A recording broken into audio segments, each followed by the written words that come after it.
Esther புத்தகத்தின் காலகட்டத்தை வரலாற்று பின்னணியை பார்க்கும் பொழுது இந்த எஸ்தர் புத்தகம் கிறிஸ்துவுக்கு முன் 480வது ஆண்டு காலகட்டத்தை சேர்ந்தது என்று அறிய முடிகிறது. பாபிலோன் ராஜ்யம் நேபுகாத் நேச்சாரை முக்கியமாக வைத்து ஏற்பட்ட அந்த பாபிலோன் ராஜ்யத்தை இந்த மேதிய அரசாங்கம் கிறிஸ்துவுக்கு முன் 539ஆம் ஆண்டு மேற்கொண்டது. அந்த மேதிய அரசர்களை அதற்கு பின் வந்த பெர்ஷியர்கள் மேற்கொண்டனர். இந்த மேதியர்களும் பெர்ஷியர்களும் 2 இனத்தவரும் ஒரே மொழியை பேசுகிறவர்கள்.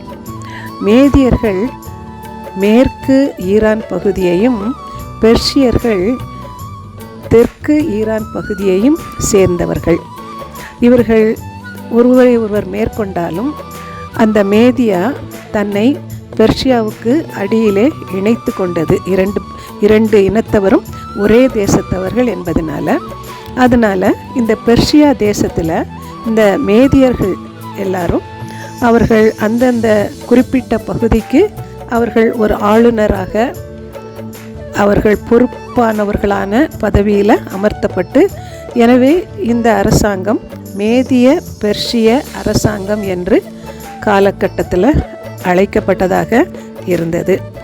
எஸ்தர் 1வது அதிகாரம் 1வது வசனம் சொல்லுகிறது, இந்து தேசம் முதல் எத்தியோப்பியா தேசம் வரைக்கும் உள்ள 127 நாடுகளையும் அரசாண்ட அகாஸ்வேருவின் நாட்களிலே சம்பவித்ததாகுது.